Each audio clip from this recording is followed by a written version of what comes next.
Buenas tardes con todos, mi nombre es José Luis Pantoja, yo soy asesor agrícola, manejo los temas de nutrición y fertilización en cultivos. En esta tarde nos encontramos aquí en un cultivo de banano y les voy a hablar un poquito de las claves para hacer un buen manejo nutricional en este tipo de cultivo. Como seguro la mayoría de ustedes conocen, el banano es uno de los cultivos más importantes del Ecuador. De él dependen numerosas familias del sector agrícola, del sector campesino de la costa ecuatoriana. Hay mucha inversión en banano, muchas personas dependen de este cultivo en lo que se refiere a nivel de ingresos. Entonces tenemos que darle la importancia al cultivo y lograr las mejores productividades que sean posibles para que los sistemas sean rentables, tanto como para los propietarios de los negocios, como para el pequeño agricultor que tiene menor hectareaje, pero que también genera ingresos para sí mismo y para sus familias, ¿no? Entonces, uno de los temas importantes en la nutrición de banano sin duda es la nutrición. Para hacer una buena nutrición en cualquier cultivo, debemos entender de que es importantísimo partir de un buen análisis del suelo, porque el suelo es la fuente de nutrientes de la planta. Y entonces conocer el nivel de nutrimentos que se encuentran disponibles en el suelo nos ayuda luego a hacer buenos balances nutricionales, buenos planes de fertilización.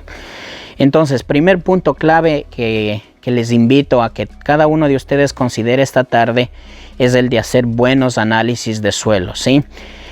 Una vez que tienes el análisis de suelo, si tú tienes la expertise para hacer la interpretación de esos análisis, excelente. Pero si no la tienes, busca ayuda, busca asesoría con algún ingeniero agrónomo, alguien que tenga experiencia en este tipo de evaluaciones que te ayude a interpretar ese análisis de suelo. Porque una correcta interpretación es vital para luego hacer las medidas adecuadas en cuanto a la fertilización y nutrición del cultivo.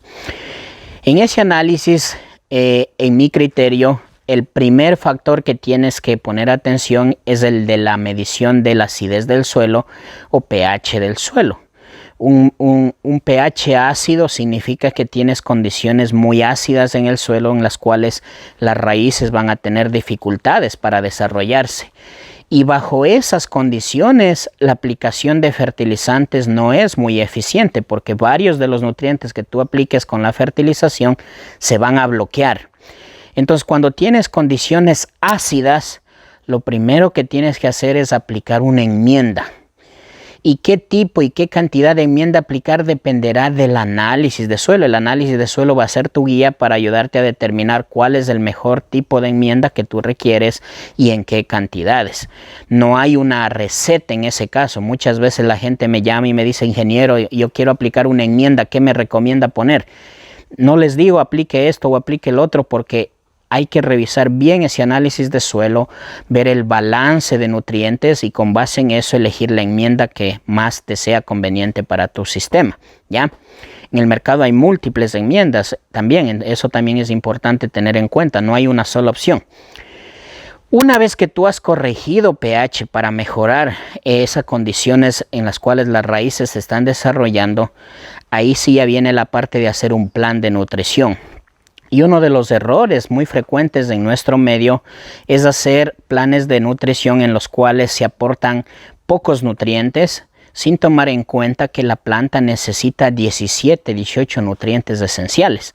Entonces, hay gente que, por ejemplo, pone solamente fuentes de nitrógeno y fuentes de potasio, pero se olvidan de poner otras fuentes como el calcio, el fósforo, el magnesio, el azufre, y nutrientes que la planta requiere en menores cantidades como el zinc y el boro, pero aunque la planta los requiere en bajas cantidades, también son muy importantes para el proceso productivo.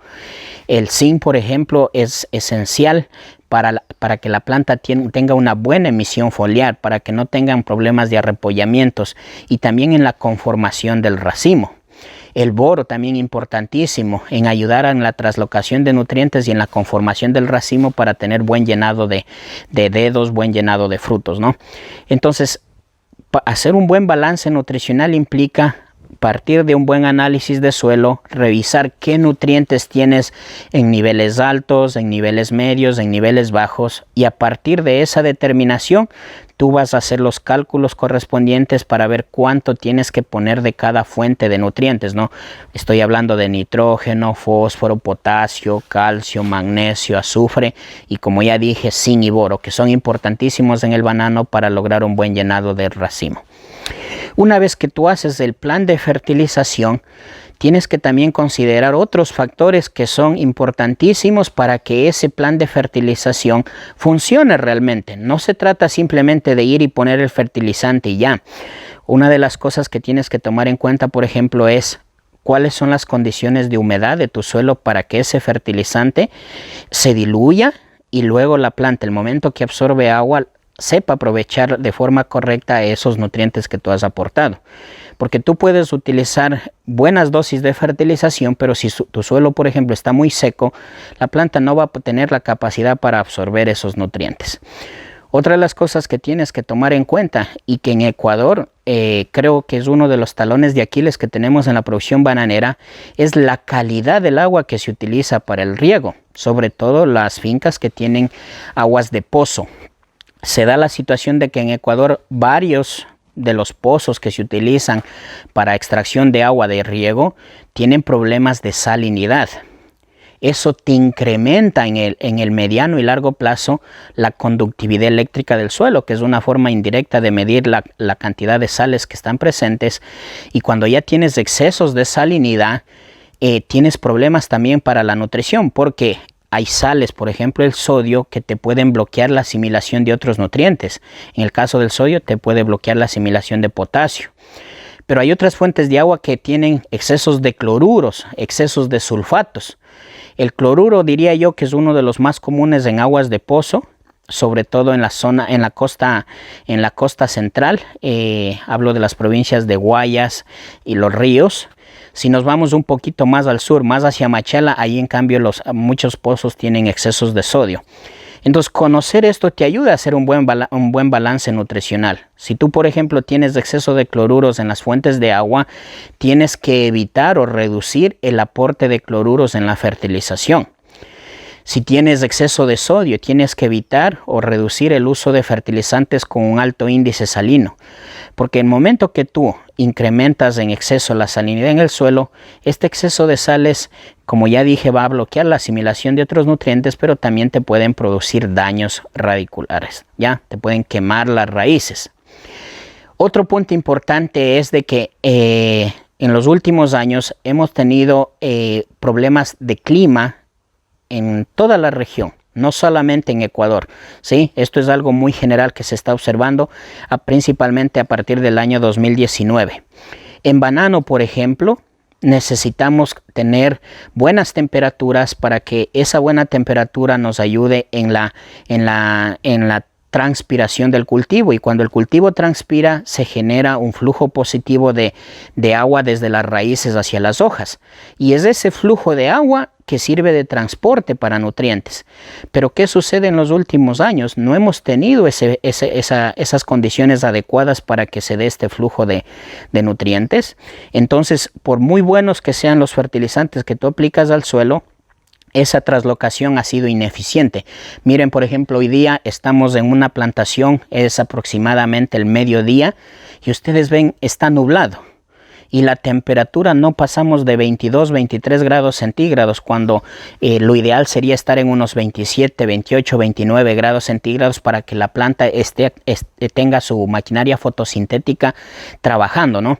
Entonces, con estas temperaturas, el proceso metabólico de la planta es lento. El llenado de los racimos es más lento también. El racimo no logra el peso que tú buscas. Y puede ser, como dije, que tú estés usando los mejores fertilizantes, pero la naturaleza no te está ayudando. Entonces, ahí hay que trabajar también con el tema de aplicación de bioestimulación y nutrición foliar. Pero cabe indicar que esa fertilización y nutrición foliar no es una vía para nutrir al 100% a la planta, es simplemente un complemento, es algo adicional que tú haces con respecto a la nutrición.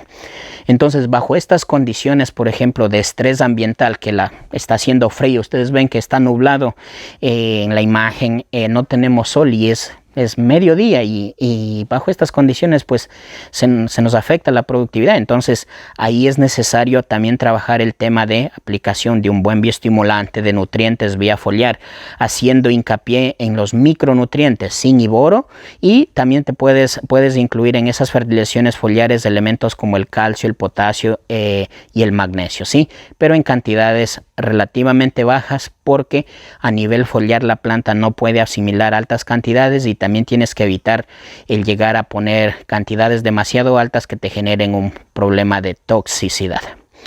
Y luego viene, y con esto quiero cerrar el video de hoy, viene el tema de cada cuánto debería fertilizar o con qué frecuencia debería aplicar nutrientes a un cultivo. Mire, esa pregunta me la hacen con mucha frecuencia y mi respuesta es la siguiente. Al cultivo debemos considerarle como que fuese un animalito o una persona, y como ustedes saben, nosotros comemos todos los días, 3 veces al día, y la planta también, ¿no? La planta está comiendo todos los días. Conozco fincas que, por ejemplo, cierran el año haciendo solamente 5 o 6 fertilizaciones al año. En promedio, digamos que pones fertilizante cada 2 meses. Entonces, imagínate que te dan de comer hoy día y tienes que esperar 2 meses para que te vuelvan a dar de comer. Entonces, tenemos que tratar un poco de ir mejorando ese aspecto dentro de la nutrición del banano. Y si tú acá estás poniendo, por decir, 4 sacos de fertilizante, si no quieres poner más fertilizante, lo único que tienes que hacer en todo caso es dividirlo por lo menos y decir, bueno, no voy a poner 4 sacos y voy a esperar 2 meses para volver a poner otros 4 sacos, sino que aplica 2 sacos y espera 1 mes y vuelves a poner 2 sacos. Mientras más fracciones la fertilización, vas a tener mejor respuesta del cultivo a esa aplicación de fertilizante, vas a tener menos pérdidas de fertilizante, sobre todo en la época invernal, cuando muchos de los nutrientes pueden llegar a lavarse, sobre todo después de eventos lluviosos fuertes, y vas a mejorar desde luego la nutrición del cultivo. Entonces tenemos que trabajar también desde ese ángulo en la nutrición del banano o cultivos que tenemos acá en nuestra zona. Bien, señores, ese era un video que espero les sea de utilidad y estoy a las órdenes. No veamos, como dije, a la plantita como algo que solo le voy a fertilizar cada 2 o 3 meses. Veámosle como algo que necesita comida a diario, y tratemos de que ese fertilizante que ponemos al cultivo sea aprovechable por la planta. Utilicemos fuentes de buena calidad, y siempre estas decisiones, como dije al inicio, deben partir de un buen análisis. Eso es todo por hoy, señores. Buenas tardes.